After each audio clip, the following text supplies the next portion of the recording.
Hi, welcome to the second part of Lesson 1. We left off on Principle 5, so we're going to pick it up on the sixth principle. And the sixth principle is that markets are usually a good way to organize economic activity. So there are usually two ways of thinking about this organization. The first is a free market, and the second is through a central planner or central planning. Now, central planning is when a government supports and organizes economic activity to help everyone. It doesn't necessarily have to be a government, but in every case that we've seen, it has been the government. Now, there are a few instances where this happened, and you could think of the USSR or Soviet Russia and also China. However, many of these countries have since moved to a more free market approach. China created their economic freedom zones, such as Hong Kong, and the USSR has since changed their ways. I believe in the transition from like the 80s to the 90s, right there, maybe late 80s, late 90s, they kind of pushed more to a free market. Well, free markets are when firms decide what to make and who to hire. And households also go to the market, and they also make decisions at the market. They decide who to work for and what to buy. Well, what regulates this market? Prices. Prices will regulate the market. If one business or one firm is selling toilet paper at too high of a price, the households will use their dollars and they'll decide not to buy from them. They'll go to a different firm, right? So these prices regulate the market. You can't go outside of the agreed upon price. Now, this is only the case in a competitive market. We'll go into examples later on where it's not competitive and prices can't regulate the market. However, what guides the market? What controls what happens in the market? Well, it's self-interest. I'm looking out for numero uno, me. I'm going to do what's best for me, and when I do that, that's going to guide the market. You may think self-interest isn't a good guide. However, historically and empirically, which means through shown in data, free markets have done well in promoting prosperity and equality.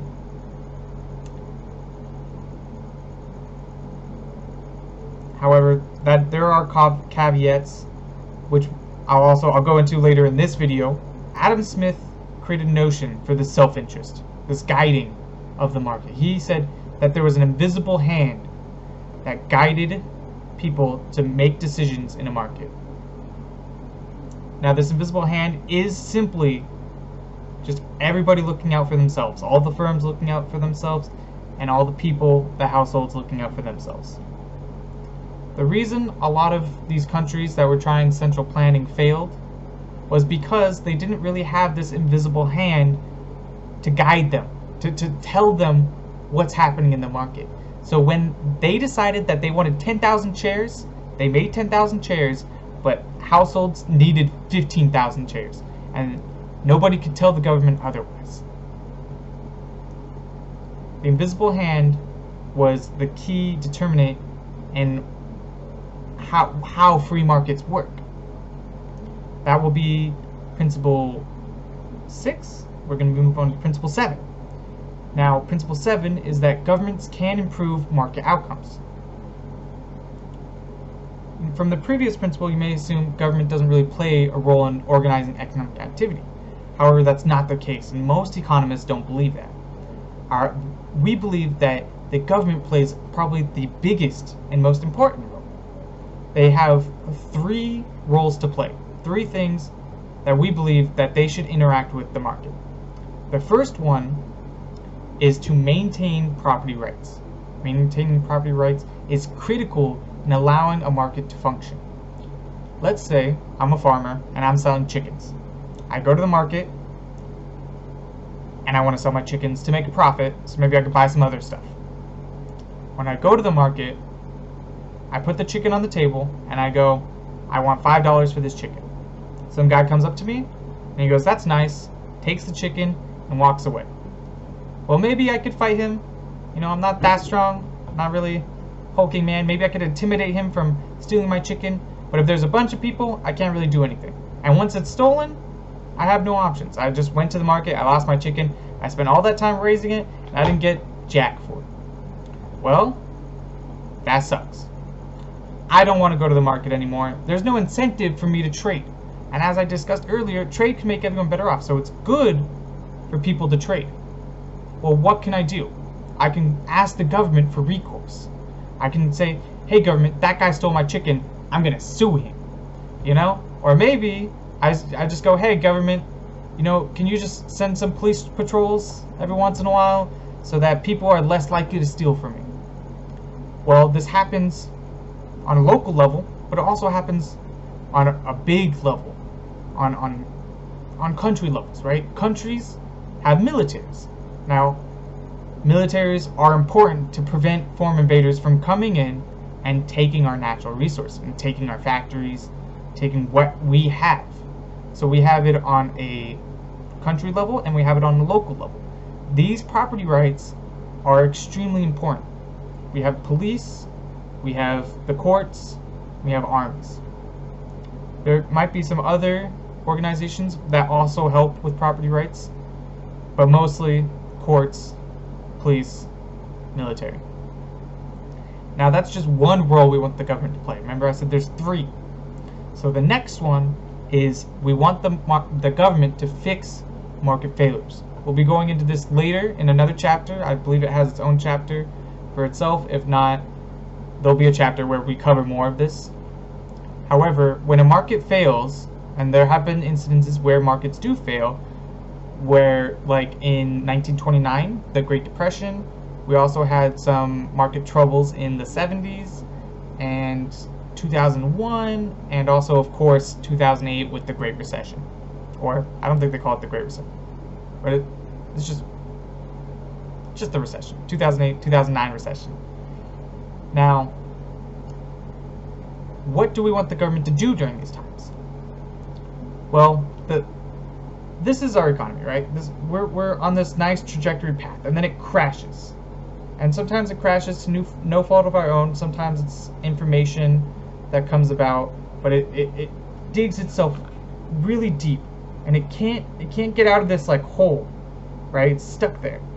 Well, we want the government to push ourselves out onto this line so that we can just go up, right? We go to the bottom, and we want the government to stimulate the economy and push us out of it, out of the hole.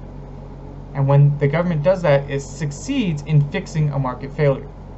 In 1929, there are competing theories on why the Great Depression happened, but most economists believe now that if the government stepped in earlier, that likely it wouldn't have been so bad. It still probably would have been a depression, it still would have been troubling times, but maybe it wouldn't have lasted as long as it did.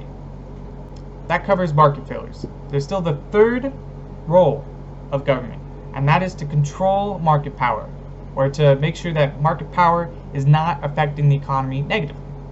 Now, what is market power? Market power is when a firm or a household, but usually a firm, has too much power in the market. Think of a monopoly.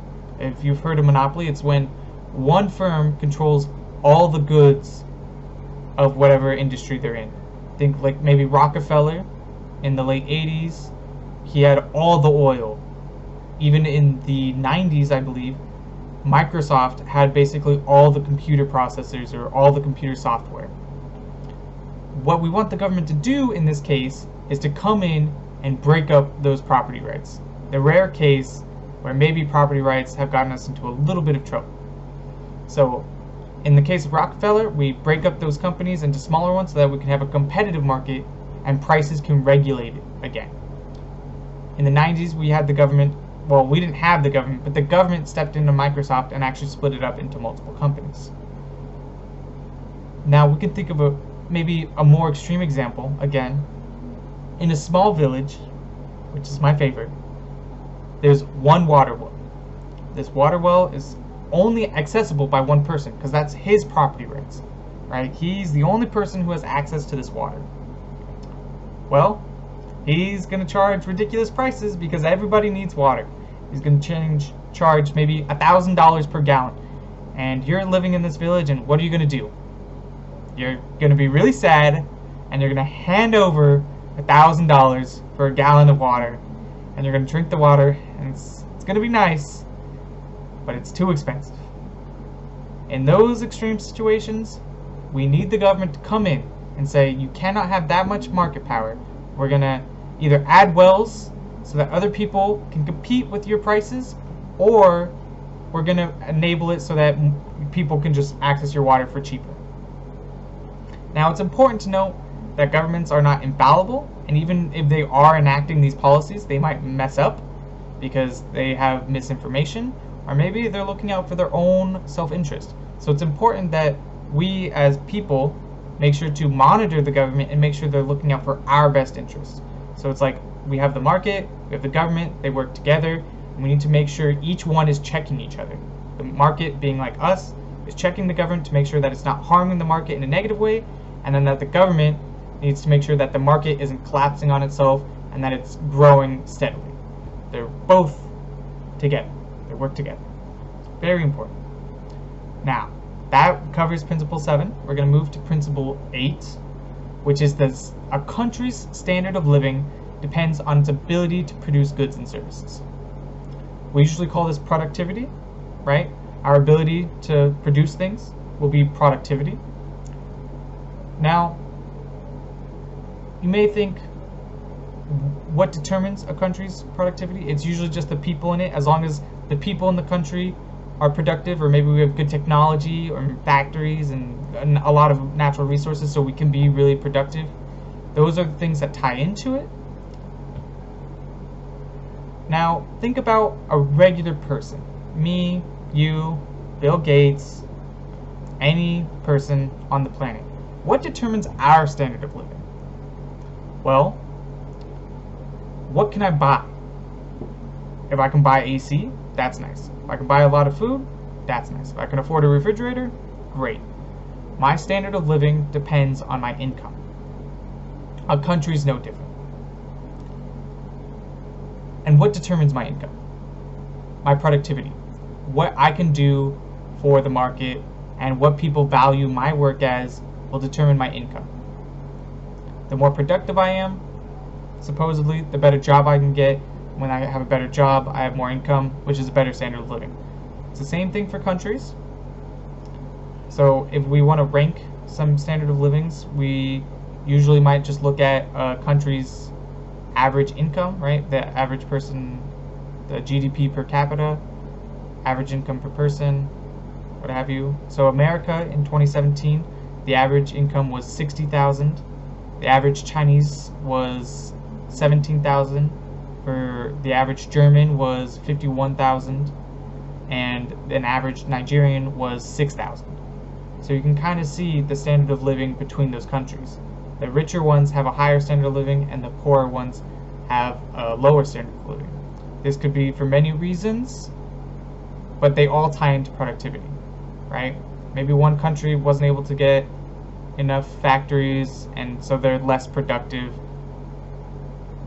We're not really here to talk about the factors that cause productivity to be lower for some countries.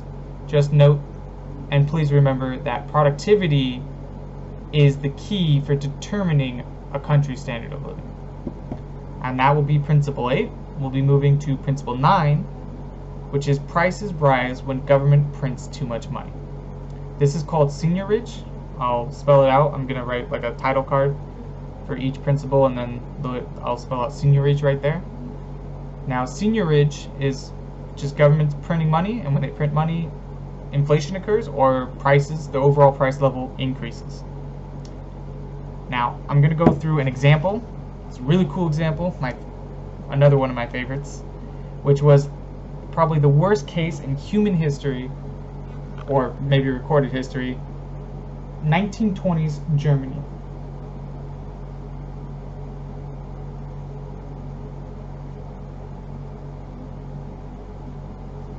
So, 1921, in January,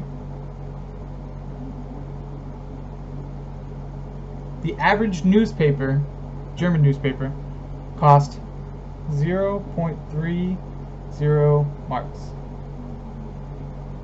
You can think maybe 30 cents. Well, in November of 1922, less than 2 years,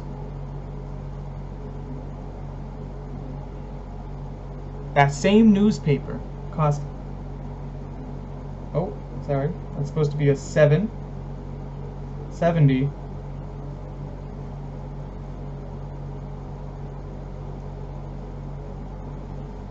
million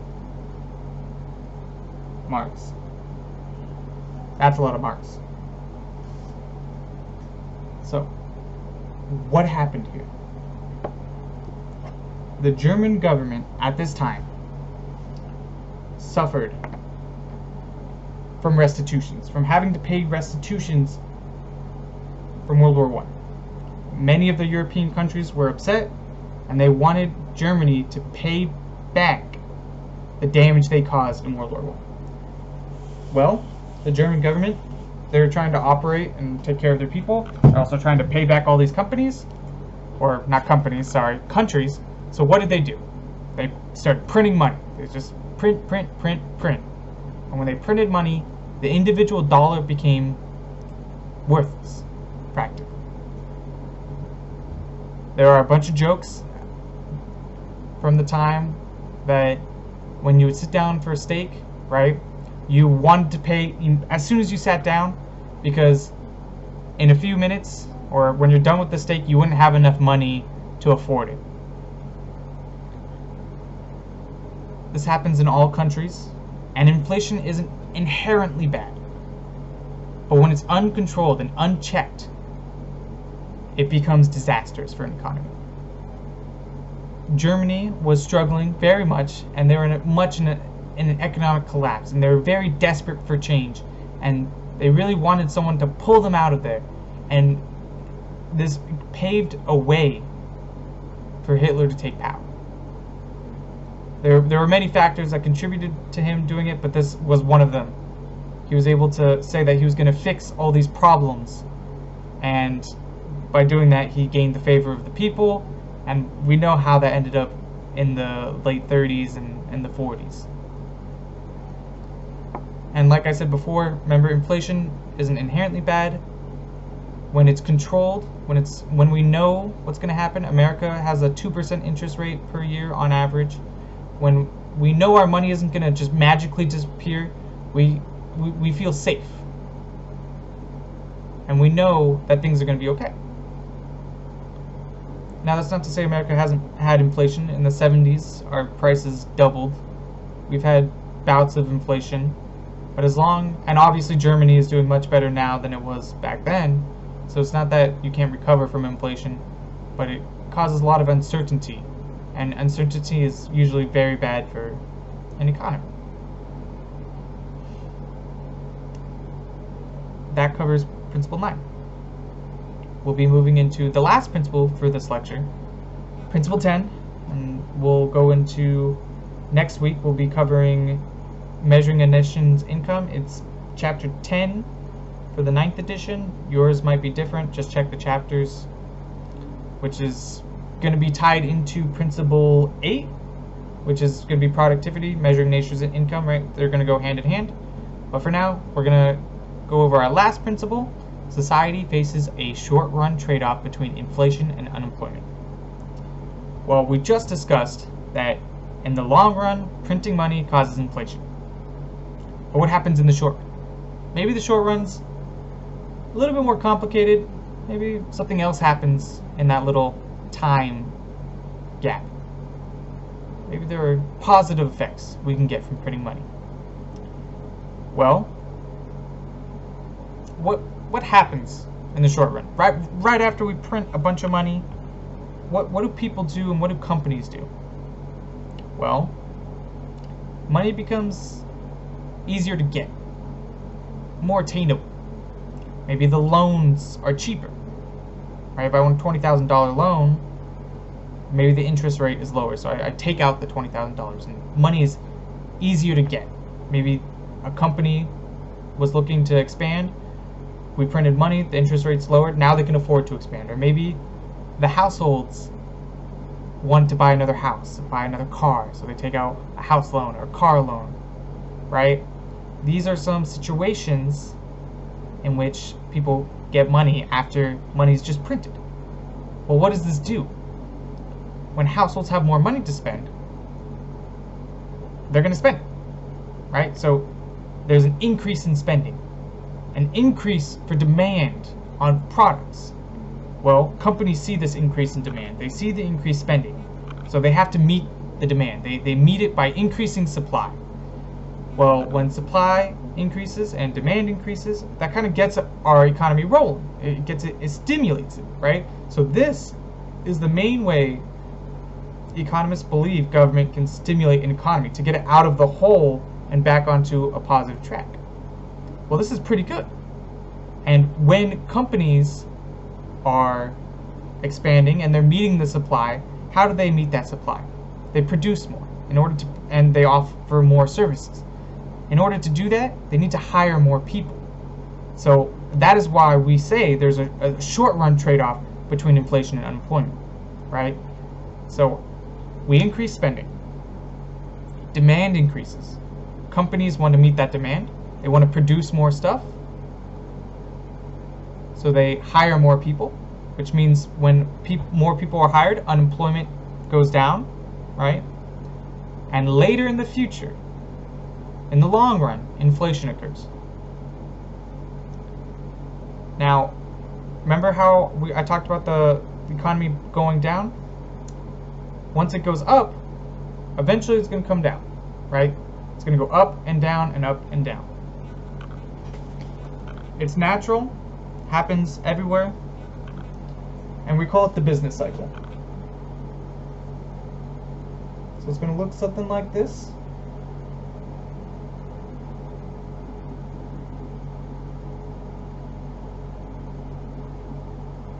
This is when the economy is doing good. This is when it's doing bad. This is when unemployment is at its highest. Nobody's working. The economy can't get rolling. At these points, if it becomes really low, like say here, it just nosedives, that might be a market failure. Well, in these situations, when we notice the economy is starting to recede, which might be a recession, we want the government to stimulate it. We say, hey, government, print some money, right? And as they stimulate it, we're going to push ourselves this way, up this way. And once we get up here, unemployment is going to be small because more people can afford to hire people or to expand companies, to buy houses, etc. And once more people are employed, by the way, they can then spend, right? So it kind of snowballs. At the bottom here, we have high unemployment. Sorry, that kind of looks like a 6 or something. Unemployment. This up and down fluctuation of the market is the business cycle. When we're low, we have high unemployment, and when we're high, we have low unemployment. Down here, we want the economy, we want the government to stimulate the economy and push us upwards. Same thing when we're super down here, and so on.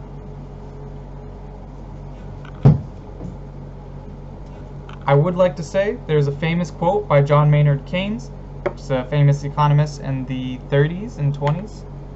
He said, and who discovered and pioneered this relationship between short-run inflation and unemployment. He said, in the long run, we'll all be dead. What he meant by that was like that economists at the time, or here, let me give you some context. Economists at the time didn't really care about the short run. They didn't think much about it. They only focused on the long run, right? And they said, printing money causes inflation, and therefore it's bad. We should never print money. Well, Keynes came in and he said, hey, maybe printing money isn't so bad in the short run. And the economist said, hey, right back, bro. What's going on? That's not cool. And you're going to cause a bunch of inflation. And Keynes snarked back at them and said, well, in the long run, we're all going to be dead. This was in reference to the market failure. There's also criticism to that the market will regulate and fix itself, which we discussed earlier, and that maybe it takes too long for the market to fix itself. So we need government to step in. Just to give you some historical context and some important things, or I think they're important at least, of economics, and maybe it's interesting to you guys, maybe it's not. But that concludes Lecture 2, and that finishes off Chapter 1, the 10 Principles of Macroeconomics. Thank you guys for bearing with me. Hopefully next week these videos might be a little bit better, and we'll get more into the groove of it. Once again, thank you. And if you guys have any questions or any suggestions, please email me, message me in Canvas, or actually use the email. You know, I really want to help you guys. You have any, and then also the first homework, don't worry about it. Well, you know, you need to worry about it. You need to do it.